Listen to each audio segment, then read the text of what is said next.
Hello and a warm welcome, everybody. This is Mid-Wicket Live post-match show. What we have witnessed today is nothing short of temperament, technique, class, elegance, and you may term it anything because adjectives and adverbs will not be sufficient to define the performance by Sky, as we all may term him, Surya Kumar Yadav. What a performance by him! Single-handedly won the game for Mumbai. And let me tell you, 164 on this wicket wasn't that easy as he made it look. And to discuss all of it, I have been, of course, joined in with Yuvraj Dua. Yuvraj, what a performance!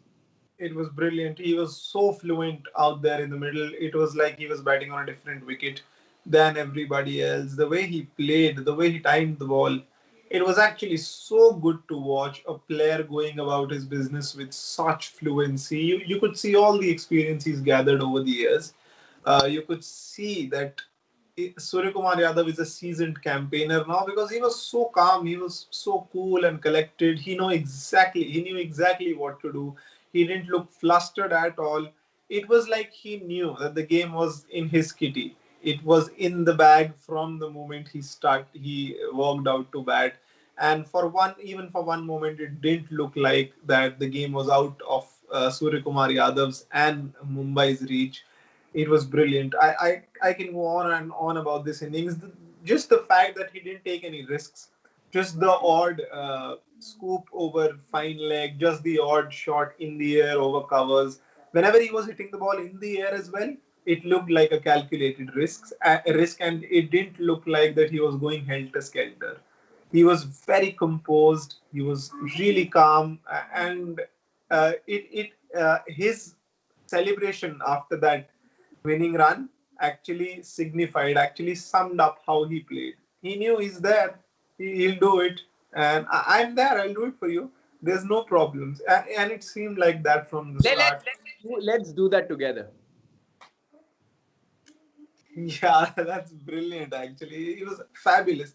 Whether it was Chahal, whether it was Chris Morris, nobody stood a chance against him.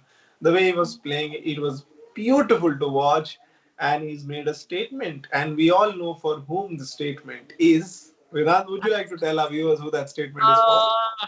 Uh, okay, the selectors, because we don't mind terming it. And let me tell you, me and Yuvraj were discussing, and if you have been following mid wicket live show, the mid innings pre-show, the match day live, which we have been doing, we were talking about two players. One was Devdutt Padikkal, that he needs to perform. It's been a while that he has performed. He was also in our top picks.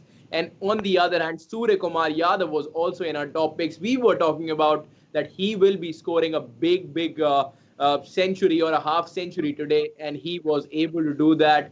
Performing in front of Virat Kohli is what he needed. And now I think this points table suggests that something actually good happened for both sides.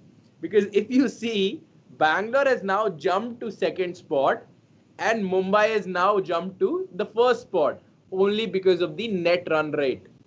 And that's very, very interesting to see because Bangalore, even if they have lost 5 games and won 7, they have 2 games still remaining, and one of them they will be playing against Delhi. So I think that will properly decide as which is that team who will finish on second, and the other team will definitely finish on third. It's getting muddled now. It,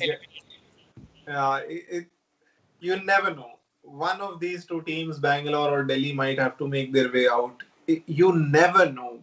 They've already lost 3 games on a trot. Delhi, they might lose two more. The train might just keep moving for them. Bangalore have now lost a couple, lost three actually, because they were 7 out of 9, Bangalore, and now they've lost three.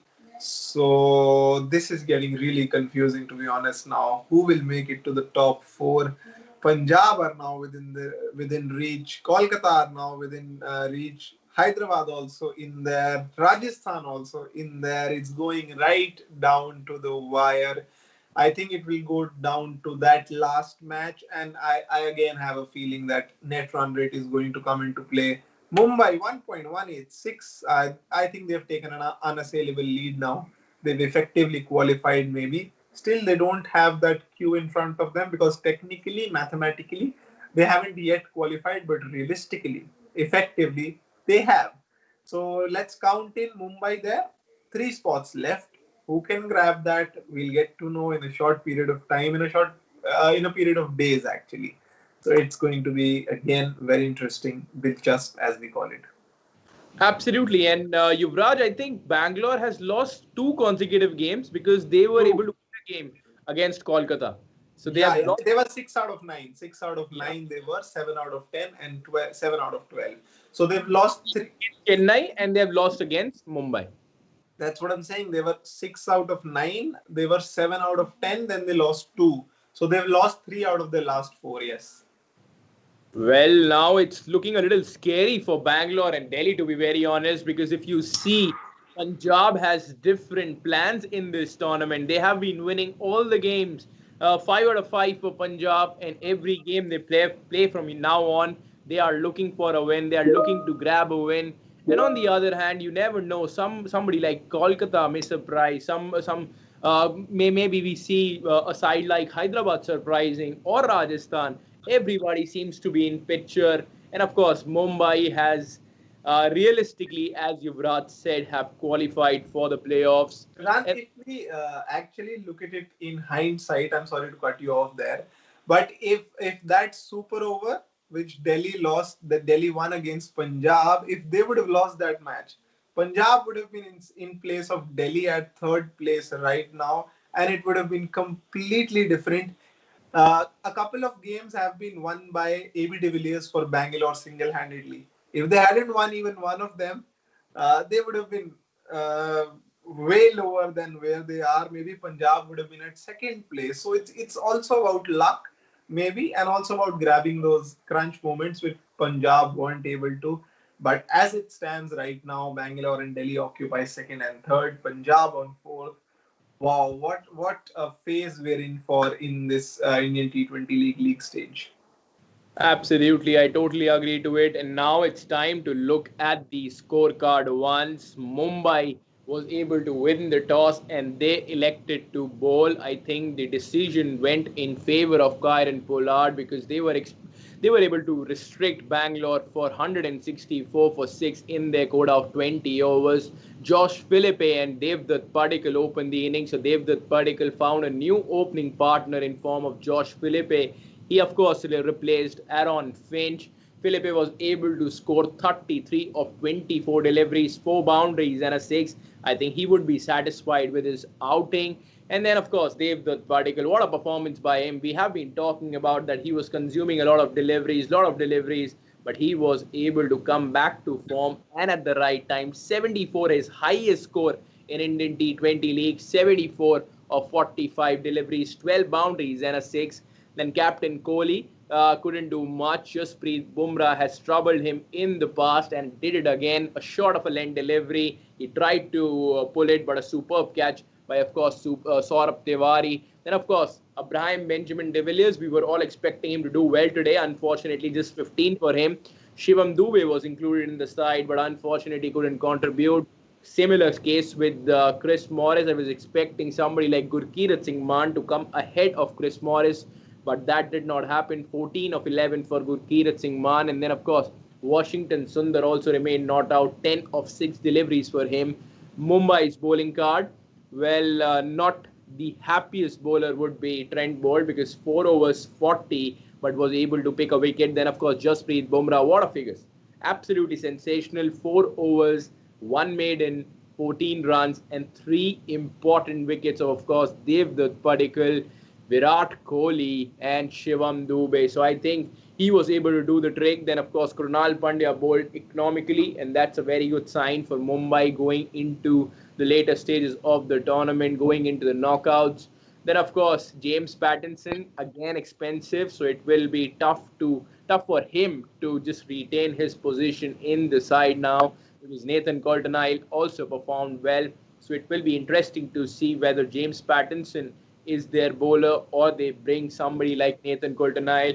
Then, of course, Rahul Chahar bowled 4 overs, expensive again, 4 overs, 43 for 1. Kyron Pollard, the captain, bowled 1 over, was able to dismiss A.B. de Villiers. So 1 over 5 runs and a wicket for him. When we look at Mumbai, I think Quinton de Kock and Ishan Kishan were able to provide a good start.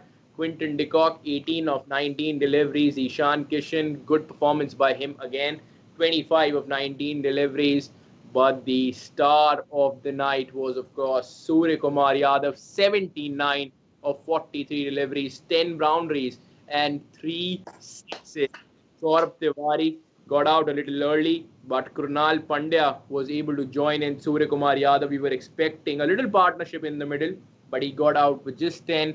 Then Hardik Pandya tried to just emulate, tried to just create a friendly banter with Chris Morris, but I think Chris Morris had different plans, dismissed him for 17, and then of course Kyron Pollard came in the end, smashed a boundary, and at the end of it, Mumbai was able to win the game by 5 wickets. Not much to look at the Bangalore scorecard, at Bangalore's bowling scorecard, to be very honest. Dale Steyn was included, but I think he was included just for a game. I'm not expecting him to retain his position. 4 overs, 43, couldn't pick a wicket. And if you pick them in fantasy, then he has been able to give you just how many? 0 points. So Washington Sundar, I think he bowled well, 4 overs 20. Yuzvendra Chahal, a little expensive, but was able to pick two big wickets. Of course, Krunal Pandya and Ishan Kishan were needed at that time. But at the end of it, I think Mumbai would be very happy with this performance. They will be in the sky at the moment because Surya Kumar Yadav has been able to single-handedly almost clinch this. It's very rare that one player takes you through to the finish line. And as I said before, Mumbai would be in the sky right now, courtesy of Sky's 79 of just 43 deliveries, 10 boundaries, 3 sixes. It was absolute class. The innings had absolute class written over it. I'd love to watch it again sometime if I get to watch the highlights because I'm now a bigger fan of Surya Kumar Yadav. Not that I wasn't earlier, but my fanfare for him has doubled, quadrupled, tripled, whatever you would like to call it. It was brilliant to watch. I think I loved it. Absolutely loved it. Absolutely. I think a lot of fans would be out there who will be cheering for Surya Kumar Yadav. And I think this performance has come at the right time because there was an announcement, India squad, he wasn't picked. A lot of journalists, a lot of commentators, ex-cricketers came forward saying why Surya Kumar Yadav hasn't been picked. He was silent and his bat did the talking. Let me tell you, that's a very good sign. I'm not comparing, I'm not the one who compares, but similar thing happened in 2019 World Cup when Ambati Raidu was not selected. But what Ambati Raidu did, personally, I did not like it. But today, the performance of Surya Kumar Yadav, he was able to prove he was calm, he was composed, and I think Yuvraj, you were saying before the live that I haven't seen such elegance without hitting those big boundaries. Somebody just scoring those 79 runs in so less deliveries, and then even then he's looking like a hero. So I think that's what Surya Kumar Yadav is, and just wow. Wow, there's literally no other words for it. The way he played, the class, the finesse. I think we'll go on and on about this innings throughout this tournament. The way he batted, the way he went about, and again that gesture at the end, summing up his innings, summing up his campaign, and Mumbai now at the top. They've mostly been on top in most seasons, and they might just end this league stage being on top. 8 wins, 16 points, and now Delhi and Bangalore stranded, Punjab and Kolkata stranded, Hyderabad and Rajasthan stranded together. Oh, wow, it's getting really interesting. Packs forming in the points table now. Now let's just watch it unfold in the next stage. That is the last phase of this league stage. Absolutely, a big game coming tomorrow on your way. Chennai playing against Kolkata. A big game for Kolkata because if they lose there, they will be joining, of course, Hyderabad and Rajasthan in the race to occupy those 14 points. Chennai, on the other hand, they would look to end the tournament on high. That is not the team which will give you easy 2 points. So it will be a very interesting contest. will be one to watch. Match number 49 will be on your way tomorrow. 48 games done and dusted. And as I said yesterday as well, no team has still qualified for the playoffs. Thank you so much, everyone, for joining us here in Mid Wicket Live post match show. I hope you guys enjoyed it. We did to bring this to you. And it's a good night from me, Yuvraj, and all of us here at Sports Tiger.